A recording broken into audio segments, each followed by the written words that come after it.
Welcome back to my YouTube channel. और आज की इस वीडियो में बात करने वाले हैं क्लास 9 चैप्टर नंबर 2 चल रहा है हमारा, जिसके अंदर बायोलॉजी का, जिसके अंदर आज जो है लास्ट टॉपिक है हमारा चैप्टर 2 का। उसके बाद चैप्टर 2 जो है वो ख़त्म होने वाला है। तो सबसे पहले जो लास्ट टॉपिक है ये वैसे इंपॉर्टेंट नहीं है, लेकिन बुक के अंदर आ गया है तो हमें पढ़ना होगा। वैसे इसका इतना जो है वो नहीं पूछा जाता कहीं पे भी, और इतना जो है वो सिंपल है ये कि इतना means just a conceptual thing, so we should just rewind and study again. So सबसे पहले इसके अंदर टॉपिक है डेटा ऑर्गेनाइजेशन एंड एनालाइज। इसका मतलब ये है कि डेटा क्रिएट करना, सही है, और ऑर्गेनाइज मीन्स क्रिएट करना, डेटा को क्रिएट करना with thought the graph and table and graphs की मदद से डेटा बनाना, सही है। और मैथमेटिकली एनालाइज करना मीन्स रिसर्च करना एनालाइज आप बोल सकते हैं। मैथमेटिकली उसको देखना, किसको देखना, ग्राफ्स को मैथमेटिकली देखना कि how what they are basically telling us और शोइंग। उसके बाद जो है वो मैं पहले तो ये आपको दिखा दूं कि जो है वो डेटा एंड ऑर्गेनाइजेशन और इसका चार्ट क्या कैसे होता है। ये it is the chart of data organization and analyse. हमने जो है वो डेटा बना ली है। ये किस चीज़ की डेटा है? Bar chart showing the trend of malaria cases reported in Sindh 2016 और 17।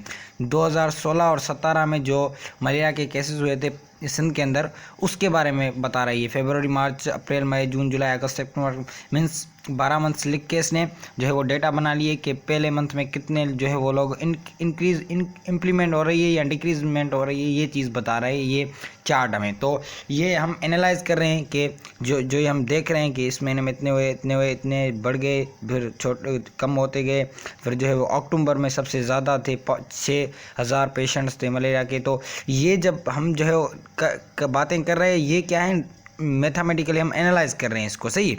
बाकी ये जो है इन्होंने डेटा ऑर्गेनाइज की है, क्या की है इन्होंने? डेटा ऑर्गेनाइज की है, डेटा क्रिएट की है। किसकी? मलेरिया पेशेंट्स की, नंबर ऑफ मलेरिया पेशेंट्स जो है वो इन्होंने एक चार्ट बनाया। तो इस तरह के चार्ट को बनाने को इसको बोलते हैं डेटा ऑर्गेनाइजेशन। एंड जो हमने पहले किया और एनालाइज किया कि हाँ बिल्कुल ये जो है वो इस मंथ में इतने जो है वो लोग इन्फेक्टेड हुए थे या पेशेंट्स थे, फिर कम होते गए, उनकी तादाद बढ़ गई, कम हो गई, कितने मंथ में कितनी तादाद थी। तो ये सारी चीज़ें जो होगी वो होगी मैथमेटिकली एनालाइज में, सही। तो बहरहाल ये चीज़ें हो गई। अब जो है वो आते हैं नीचे वाले पर टॉपिक पर, वो है स्टैटिस्टिकल मेथड्स। स्टैटिस्टिकल मेथड्स के अंदर मिसाल के तौर पर जैसे रेशो और प्रोपोर्शन हो गया। रेशो और प्रोपोर्शन का तो आपको पता ही होगा। रेशो जो है वो क्या है? Ratio is a comparison between two जो है वो एक्सप्रेशंस आप या वैल्यूज़ बोल सकते हैं। कंपेरिजन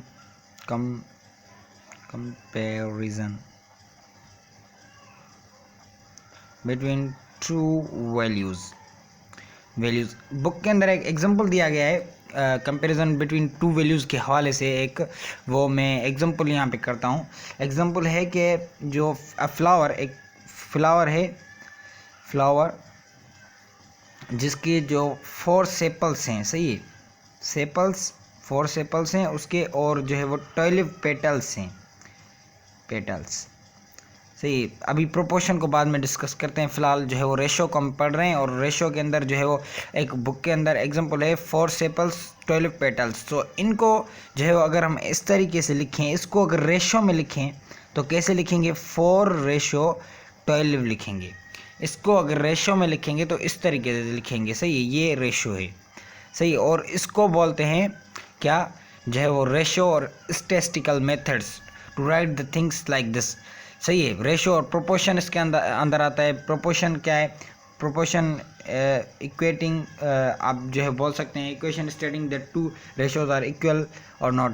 ये जो है वो कंपैरिजन करवाता है, ये रेशो कंपैरिजन करवाता है 2 वैल्यूज़ में, और ये जो है वो 2 रेशोज में आप बोल सकते हैं कंपैरिजन करवाता है। बहरहाल अकॉर्डिंग टू डेफिनेशन हम डेफिनेशन लिखेंगे। इक्वेशन स्टेटिंग जाहिर करती है, सही है, बयान करती है, जाहिर करती है दैट 2 रेशोज आर इक्वल,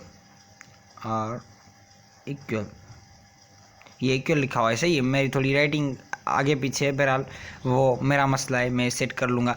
तो इसको ये जो डेफिनेशन है अकॉर्डिंग टू दिस डेफिनेशन हमें जो है वो इसको यहाँ से समझना है। सही, ये जो रेशो मैंने निकाला 4 सेपल्स 12 पेटल्स, अब जो है वो क्या करेंगे इनको, ये आगे सिंपलेस्ट फॉर्म में अभी चल रहे हैं। किस तरीके से चल रहे हैं आप जो है इनको अब पढ़ा पढ़ें तो इसको एक बार लगा, इसको 3 बार लगा 4 का। सही, तो 1 ये 4:12 थे, इनको प्रोपोर्शन देकर ये जो है वो 4 डॉट्स क्या है प्रोपोर्शन की सिंबल है। सही है, तो इसको 4 डॉट्स देकर हम क्या लिखेंगे 1:3।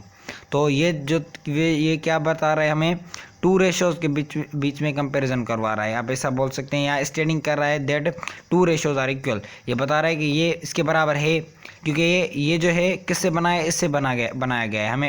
हमने अभी बनाया है इसको, तो ये इससे बनाया, ये इससे बनाया, तो एज अ प्रोपोर्शन ये एक एग्जांपल है बुक के अंदर। सही है, बाकी जो है वो स्टैटिस्टिकल मेथड्स के अंदर ये 2 चीज़ें थी जो मैंने आपको बता दी, ये भी काम आती है। जैसे मैंने अभी इसको जो है वो एज अ एक फ्लावर था जिसका हमने रेशो निकाला और प्रोपोर्शन भी। आगे देखते हैं, आगे हमारे पास 2 टॉपिक्स और हैं छोटे से, वो है मैथमेटिकल बायोलॉजी और mathematical models.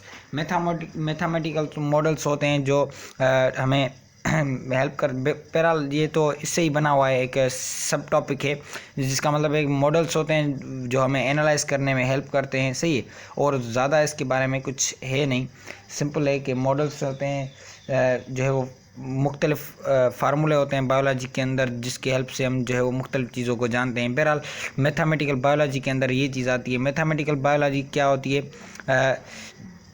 Represent biological things mathematically, that's called mathematical biology. Mathematically किसी भी चीज़ को जो, जैसे अभी मैंने ये लिया 4 सेपल्स एंड 12 पेटल्स। सही है, ये जो मैंने लिया इसको मैंने कैसे लिखा 4:12, तो इट इज़ मैथमेटिकल फॉर्म। सही है, और ये जो बायोलॉजिकल फॉर्म है इसको मैंने मैथमेटिकली लिखा, तो ये हो गया mathematical biology. Study about biology with the help of mathematics is called mathematical biology भी आप बोल सकते हैं। बाकी मैथमेटिकल मॉडल्स होते हैं जो कि हमें डेटा ऑर्गेनाइज करने में हेल्प करते हैं, डेटा एनालाइज करने में हेल्प करते हैं, डेटा एनालाइजिंग में हेल्प करते हैं हमारी। तो ये सारी चीज़ें होती हैं मैथमेटिकल मॉडल और मैथमेटिकल बायोलॉजी की मैंने आपको डेफिनेशन भी बता दी, उसके अलावा एज एग्जांपल भी मैंने आपको बता दिया। तो ये था हमारा last topic of the chapter 2। मिलेंगे किसी नेक्स्ट वीडियो में बायोलॉजी के किसी नए टॉपिक के साथ और नेक्स्ट चैप्टर के साथ। तब तक के लिए अपना ख्याल रखिएगा और बने रहिएगा चैनल के साथ। कोई क्वेरी कोई क्वेश्चन हो तो काइंडली आप जो है वो कमेंट कर सकते हैं या इस नंबर पर हमें कॉन्टैक्ट कर सकते हैं और हमारे ग्रुप में शामिल हो सकते हैं। तो see you in the next video.